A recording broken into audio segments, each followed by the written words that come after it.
BJP মানুষের উপকার করবে। আমি মানুষের উপকারের কথা বলছি, মুসলমান দূরে রাখুন, বিজেপি মানুষেরই উপকার করবে না। বিজেপি শিল্পপতিদের উপকার করবে, বিজেপি পুঁজিপতিদের জন্য কথা বলবে, বিজেপি মানুষের জন্য কথা বলবে না। আজকে হিন্দু হিন্দু ভাই ভাই বলছে শুভেন্দু অধিকারী, আপনার একা যিনি এমপি ওনার নামটা কি গো?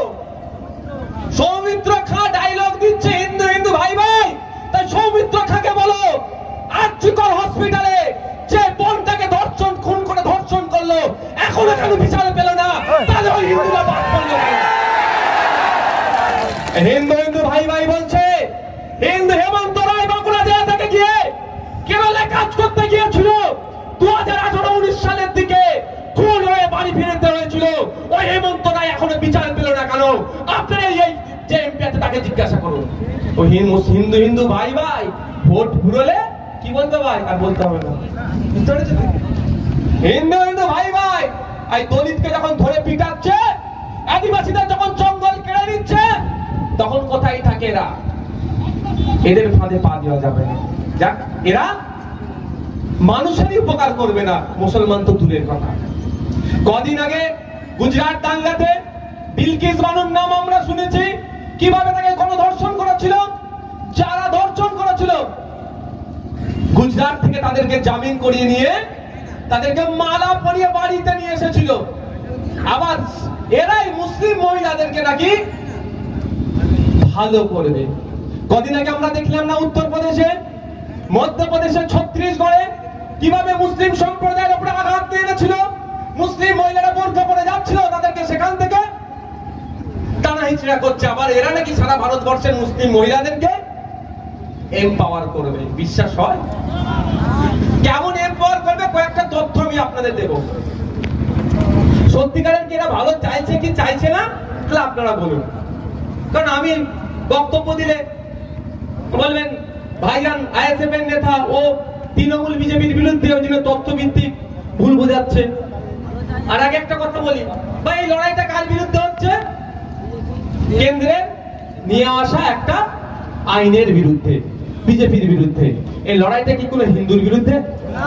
এক কথাই বলুন, কোন খ্রিস্টানের বিরুদ্ধে, দেশের বিরুদ্ধে, সংবিধানের বিরুদ্ধে না। তার একটা জ্বলন্ত উদাহরণ আপনারা নেবেন।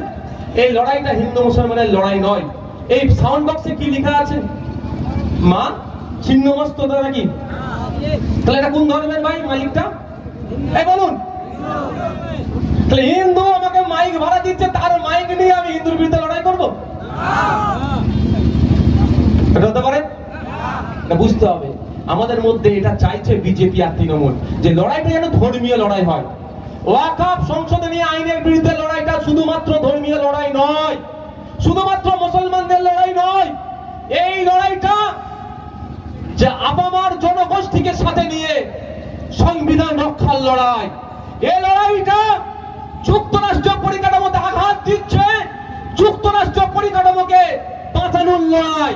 সুতরাং এই লড়াইয়ে একদিকে নওশাদ সিদ্দিকী থাকবে, অপর দিকে জুলকার থাকবে, সাথে সাথে আমাদের আদিবাসী সমাজের মোহন বাবুরা থাকবে, আদিবাসী সমাজের লক্ষ্মী বাবুরা থাকবে, এবং হিন্দু সমাজের মানুষের বিশ্বজিৎ দ্বারা থাকবে। এই লড়াইটা ঐক্যবদ্ধভাবে লড়াই। কিন্তু বিজেপি চাইছে না এটা, মনে প্রাণে বিজেপি চাই এটা শুধু মুসলমানরা নারে তাকবীর আল্লাহু আকবার বলুক, আর ওয়াকফ মানছি না মানবো না করুক। কেন চাইছে ওরা? বিজেপি চাইছে তো যখনই নারে তাকবীর আল্লাহু আকবার ধর্মীয় স্লোগান দিয়ে আপনি লড়াই করবেন, সবাই ভাই এনাকে আপনি পাশে পাবেন কি? এই ভাইকে আমার পাশে পাবেন না? ধর্মীয় বিষয়ের দিকে চলে যাচ্ছে। কেউ কেন ধর্মীয় বিষয়ে কেন আমি সেইভাবে পাবেন না, আসবেন সেইভাবে স্বতঃস্ফূর্ত ভাবে পাবেন না। লাভ কার হবে? বিজেপি। তো সেই ফাঁদে আমরা পা দেব? এই বিজেপির লাভ হবে আমরা এই কাজ করব? একদম ওই কাজ করা যাবে না। আর একটা জিনিস আমি ভেবে পাচ্ছি না, লড়াই বিজেপির বিরুদ্ধে, লড়াই মোদীর বিরুদ্ধে, লড়াই শুভেন্দু অধিকারীর বিরুদ্ধে, লড়াই সৌমিত্র খাঁর বিরুদ্ধে তৃণমূলের বুক চিনচিন করছে কেন ভাই? ভাই তৃণমূলে এত বুকে ব্যথা লাগছে কেন? এটা ভাবতে হবে না আপনাদের? লড়াই তো মোদীর বিরুদ্ধে, লড়াই তো অমিত শাহের বিরুদ্ধে, লড়াই তো নীতিন গডকারিদের বিরুদ্ধে, লড়াই তো বিজেপির বিরুদ্ধে। তাহলে আজকে মিটিং এ আসলে মেরে পা ভেঙে দেবো, মিথ্যা কেস দেব, ওখানে মিটিং এর পারমিশন পাচ্ছে না, তোরা যেতে পারবি না, এটা বলার কারণ কি ভাই? আজকে এসে কি বলছে তুমি আইএসএফ কে ভোট দাও? এটা তো বলিনি। তাহলে এখানে তো আপনাদের কবরস্থান, আপনাদের মাদ্রাসা, আপনাদের মসজিদ গুলোকে অবৈধভাবে দখল করে নেওয়ার অপচেষ্টা চলছে, সেটাকে আটকানোর লড়াই তো ভাই। মমতা ব্যানার্জিও তো বলছে বিজেপির বিরুদ্ধে এটা লড়াই চলবে, তাহলে এখানে আসতে দিচ্ছে না কেন? ওদের বুক চিনচিন করার কারণটা হচ্ছে এটা আপনাদের বুঝতে হবে। পশ্চিম বাংলায় আন্দোলন সংগঠিত হবে, এই আন্দোলনের ঝাঁজ মহারাষ্ট্রে যাবে, মহারাষ্ট্রের মানুষ শক্তি পাবে। পশ্চিম বাংলায় আন্দোলন সংগঠিত হবে, এই আন্দোলনের ঝাঁজ উত্তরপ্রদেশে যাবে, উত্তরপ্রদেশের মানুষ শক্তিশালী হবে।